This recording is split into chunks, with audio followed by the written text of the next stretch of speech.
up, everybody? Welcome back to a brand new YouTube video and a brand new episode of The Atmosphere, brought to you by the Lead Sports Media. I'm your host, Cameron Prichard. Go ahead and give us a follow on Twitter at the Lead SM. Don't forget to give us a subscribe on YouTube here on the Lead YouTube channel, and go ahead and follow me on Twitter at Cameron P NBA. I'm sat here recording directly after the Game 5 performance that Boston put on. I got my post game up. Currently tapped into the W. Got Mercury links on right now. Mercury have been absolutely shooting the lights out. I just have never really been tapped in as much as I wish I have been to the WNBA. The playoffs coming to an end, and then the regular season starting for the W. The way they just clashed, the come down of one season, the start of another. I don't know. Personally, it's just always something that I've never got a grip of. Something I've come to terms with, and I'm trying to work on. I'm making it a point, like now, even when I'm trying to record a video, have it on so I can, like I said, just stay tapped in as much as possible. You should be too. Like I said, coming to you right after Game 5 of the Eastern Conference Finals. Got a 110-97 final in favor of the Boston Celtics. And finally, it's just another night where they have put their stamp on a game early. They've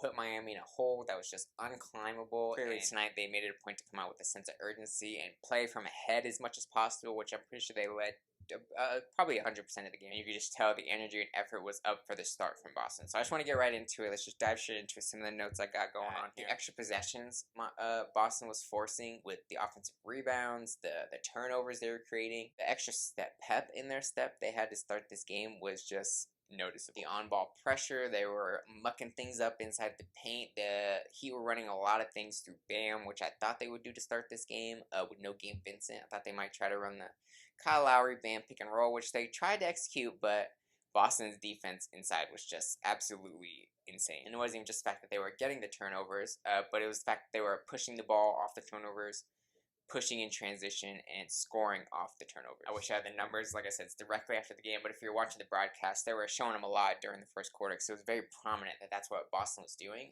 that the points off turnovers, and then I want to make a point about the second chance points off their rebounds. Their offensive rebounds was huge, was critical to just, like I said, keeping them playing ahead and not letting Miami get themselves back in like a striking distance. And I wish I had an actual timestamp for y'all, but if I go back on my Twitter feed, I can find out when exactly it was, but I was watching it was either Game 2 or Game 3. Boston was just looking lifeless, couldn't get anything going.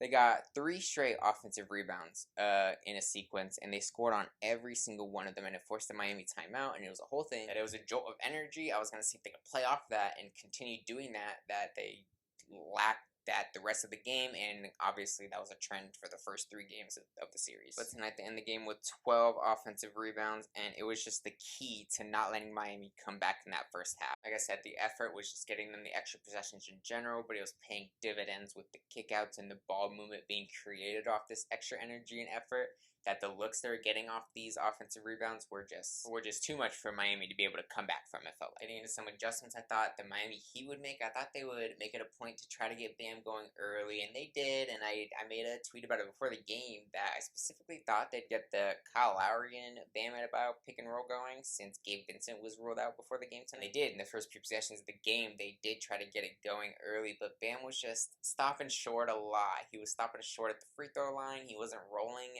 as hard or as deep as you would necessarily want him to, and it felt like every time he caught the ball in traffic, he couldn't get anything going. He was stuck. I didn't get to watch too much of any post-game pressers, but I caught a little bit of what Spo was saying post-game, and they asked him about what kind of happened to Bam tonight, and he just said that they made him work through traffic, and it was as simple as that. That he's earned his respect for sure. And before the game, like I said, he's been aggressive, and he's been off maybe like last game, but he's been aggressive coming into the series and the first few games of the series, that he's definitely earned his respect out there.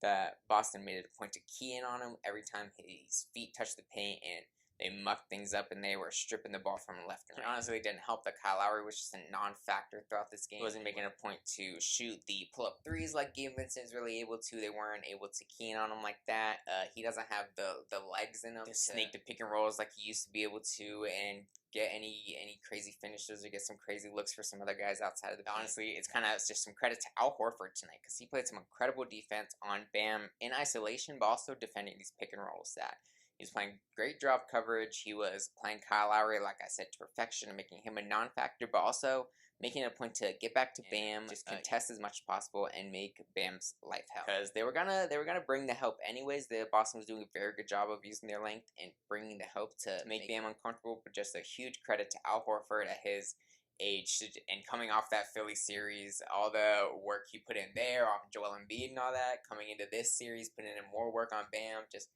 shout out Al Horford, man. Shout out. That it just goes to the point of, if you're not going to have a Bam game, you definitely need to have a Jimmy Butler game. And Jimmy just wasn't able to really make his contributions felt tonight. Kevin Love was absolutely removed from the Miami Heat tonight, from the floor tonight. Eric Spoelstra actually ended up going with Haywood Highsmith to start the second half. And I know I said I didn't get a lot of post-game, but literally the only other quote I got from Spo post-game was him talking about the Highsmith minutes. And he was just saying how he appreciated the good minutes he got from Highsmith and just decided to roll with what was working. And I think at that point it was just sort of desperation mode. That if anything, it might have should have been an adjustment he made before the game started and just kept Kyle Lowry coming off the bench. But maybe that's something he'll look into for Game 6. Well, keys for Game 6 are just going to be, honestly, Miami's health. You're hoping Cody Martin's alright. He's going to be able to produce like he's been producing.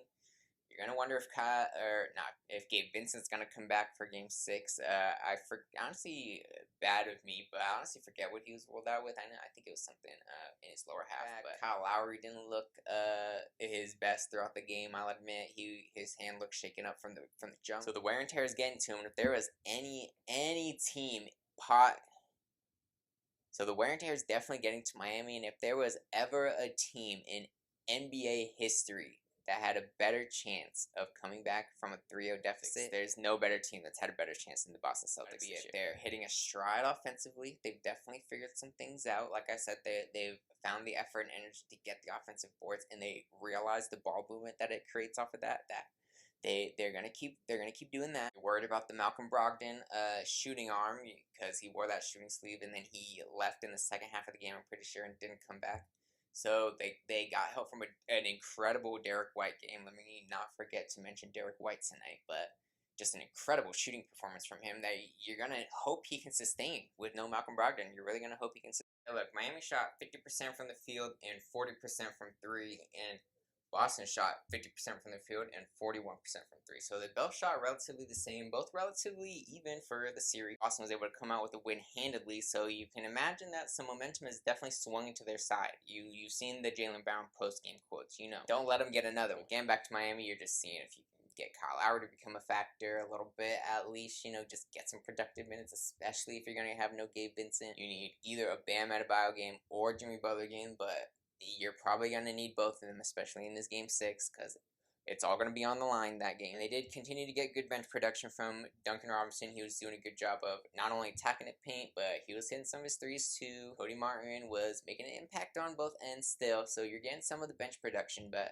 we'll see where they go from there. I'm excited for this Game 6, man. Maybe ESPN's the BPI projection thing was right. Maybe they were on this. That's really all I've got for y'all today. Just some quick Game 5 reaction going into Game 6. We'll see where it carries over. Just Boston's obvious energy and effort, but I mean the shot making was there in the first half that they were able to hold over in the second. But Jokic is chilling, man.